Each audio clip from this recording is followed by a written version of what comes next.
Thanks for being here, everybody. We'll get started. Mike Bobinski will begin with some short commentary and then questions, please. Will you please motion to one of our mic passerbyers to receive the mic before asking questions, please? The release done is out, or Release is out. okay. Well, let me just start sort of as I think the release outlines with a thank you to Jeff Brohm, our staff over the years, and the players over the years.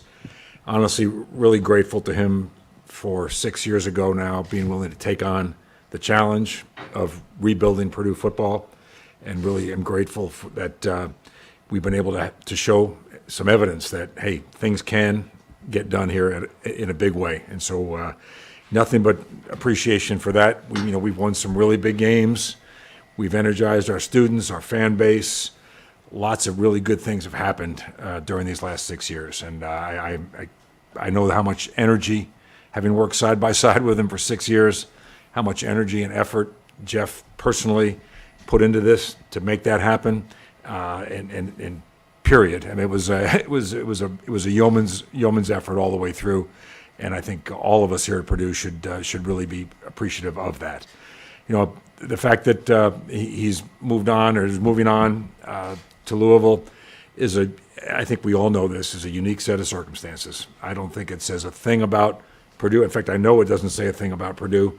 It says everything to do about this sort of unique gravitational pull of his home city, his alma mater, and his family. And that's just something that we could never duplicate. We can't rename the city or move anything that would allow that to be the case. So on we go. But again, really, really appreciative of all that Jeff has done. We are a different program today than when he took over in 2016 in all the right ways. And so that's a really, really, really good thing.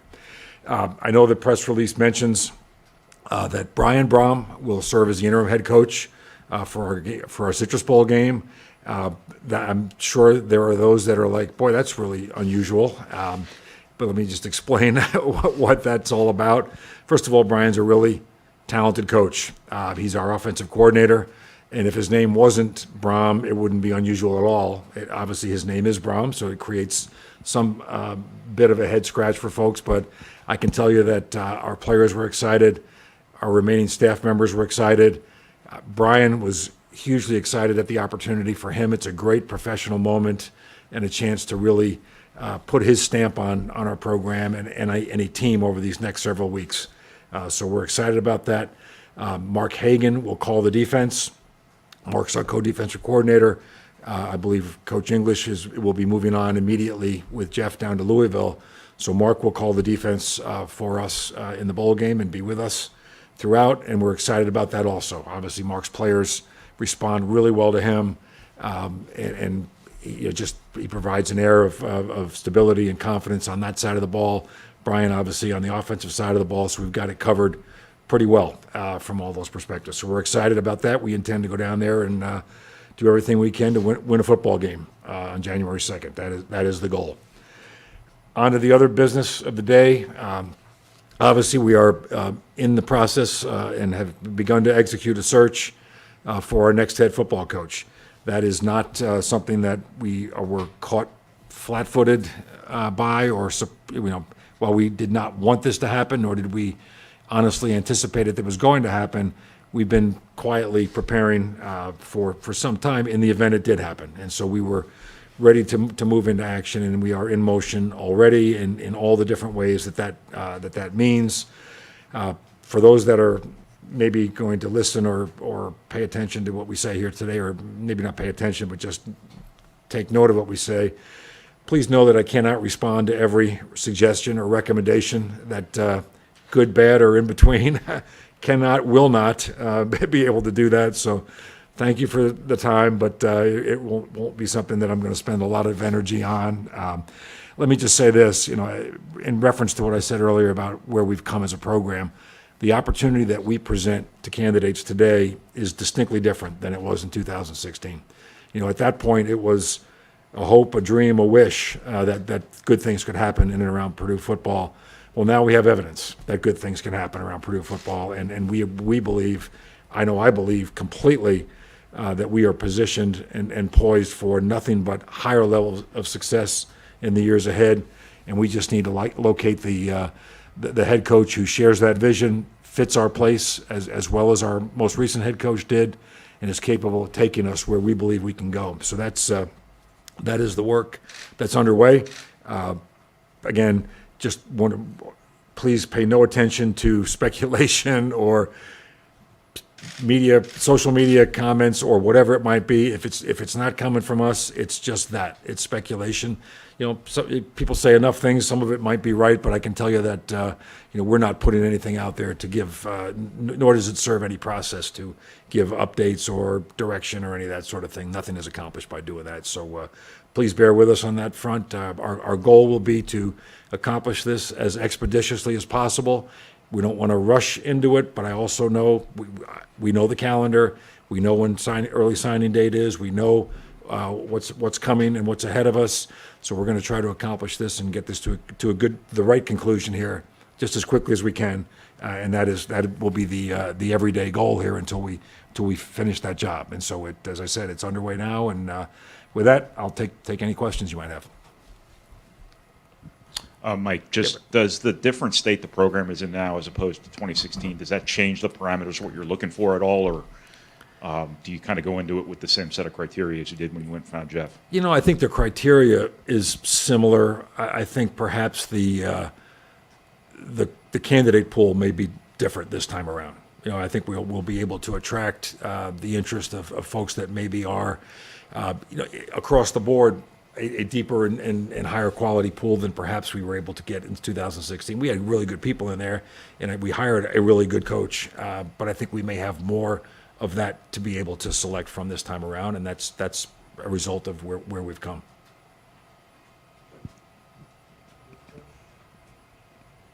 Questions, please. What's your message to the current players? Obviously, nowadays, they have to make their decisions about whether to go in the portal or not. It's a very kind of unique set of circumstances now, new to college football. Sure. What do you tell them as they have to go through this process? Gotcha. Spoke to them yesterday. Jeff met with them yesterday afternoon, and I followed on and stumbled through a few words with them as best I could. But the overriding message was appreciation for what they've accomplished this year, and for those that have been here more than this year over the years that they've been with us, but that we are just getting started, that the best days and the most enjoyable days of Purdue football are still ahead of us, and that we want and encourage them to all be part of that, to continue to contribute what they can to our success, and that we want them to continue to be part of it moving forward. You never know exactly what's going on, but I've been in enough rooms, you can read a room. I thought the response, the body language was good. I had several of our guys come up to me afterwards and say good things. I had several come by the office today and say equally good things. So I feel like we're, these days, there's lots of voices in their ear. There's lots of things coming at them. But I think in general, our guys are motivated and resolved to really be part of building what we believe Purdue football can ultimately become. So I feel good about where we are at this point. Is there any fear, maybe, for lack of a better word, that Brian is going to join Jeff at Louisville, or is he set to come back for next season? There's no fear of that. I would probably expect that will be a real option at some point. And they are brothers. They have worked together for a long time. That would not shock me if that ultimately happened, unless Brian stays on here. When we hire a new head coach, there's lots of different ways that can go, which I would certainly not, as I told Brian yesterday when I visited with him to talk about our desire for him to do this. I said, hey, I would be all for that possibility. If you were to continue to be our offensive coordinator going forward, that would be a great outcome. Now, if you have other opportunities, obviously you got to do what's best for you at the end of the day and what makes most sense for you. But we'll see how that plays out. But I'm certainly not. There's no fear of that. We're all eyes wide open in this thing. Obviously, when you did this in 2016, the highest levels of the university were involved in the process in trying to enhance football. Obviously, you're going through a presidential transition here. What's been the message from the administration in terms of what they want to see from this or how involved they want to be. Sure. So I've spoken to all those folks that you would be referencing. We've agreed on a sort of a structure as to how we're going to move forward here.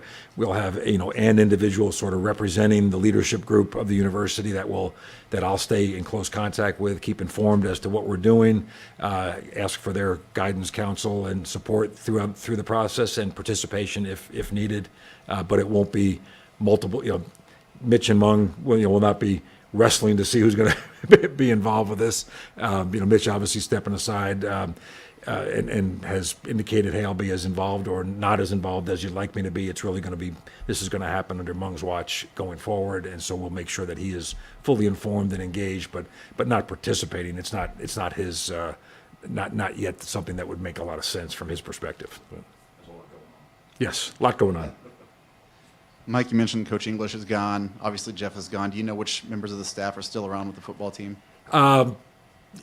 Sam, I'm going to probably not get it 100% right. I believe that folks that have exited and joined Jeff initially here, or will be joining Jeff today, tomorrow, are Chris Barclay, Garrick McGee, Ron English, from the coaching staff. That is what I know right this second. I don't know if any more. The rest are here and will be here with us through the bowl game, to my knowledge at this point in time. But there's a little bit of fluidity around that, and just you all know this. When these things used to happen at this time of year, you didn't have the pressure of an early signing date, of a transfer portal sort of melee. So it's when Jeff came, he only brought one coach from his staff and left the rest of the guys behind to coach the bowl game at Western Kentucky. These days, unfortunately, that's problematic. It's difficult for that to have happen. So I think we've struck a reasonable balance. And Jeff was aware, hey, I want to give Purdue's team every chance, but I also need to start on my new job. And so we kind of split the baby here a little bit, trying to serve both ends as best we can. You mentioned, Mike, that about Brian possibly staying on as offensive coordinator. Yep. Is there any chance that you would look at him or at Mark for the head coaching job? We're going to consider all options that might make sense as we go down the road, but I'm not going to comment on any individual as to who may or may not be included in our search. We have time for a couple more questions, please. Have you had any conversations with Mark Hagan so far on his future with Purdue after the head coaching search? I've talked to Mark and expressed, my interest in him being interested in continuing to be here at Purdue. We appreciate what Mark does. His players play hard for him. He's a bulldog of a recruiter. He fits our place in lots of good ways. I would be all for him being able to be part of our program going forward, and I think he shares that sentiment. Gotcha. In terms of Purdue's historical success, a lot of it's come from offensive scheme guys, Joe Tiller, Jeff Brohm recently. Sure. How much will the historical and traditional success of Purdue be a factor in what you're looking for in an upcoming head coach? And there's no doubt that's a true statement, and we certainly appreciate that that's been part of our success, having a little bit of a wrinkle offensively that sets us apart and makes us hard to prepare for. That's not a bad thing. At the end of the day, if we can land in a similar place, that's great. But more importantly, is a football coach that's going to find a way for us to win, whatever that might take. You've got to be good defensively. You can't just outscore folks. So you've got to be able to be balanced.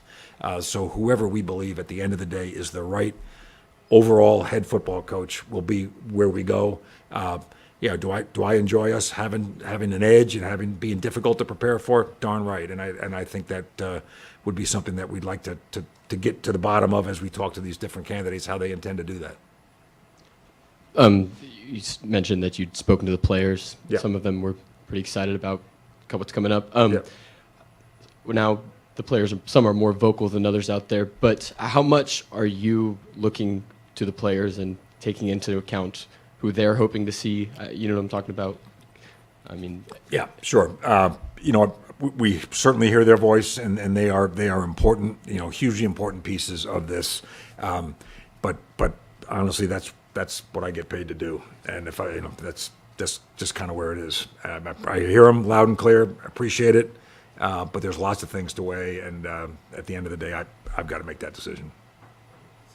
Mike, if you're being realistic, I think you knew this day was coming Sunday. Yeah. But when did Jeff officially inform you that I'm leaving? What day is today? Today is Thursday. Was it yesterday?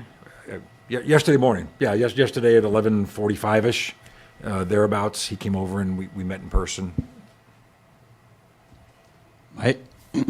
Mike, how many candidates have you reached out to or gauged interest in thus far in the coaching search? Can't say that. So good question, but can't help you there. Okay. Great final question ended on then. Thank you, Mike. Sure. And thank you, everybody, for coming. And we will communicate more when we're able to, which will be at another press conference when that happens. Thank you. Thanks, people. Appreciate you guys coming.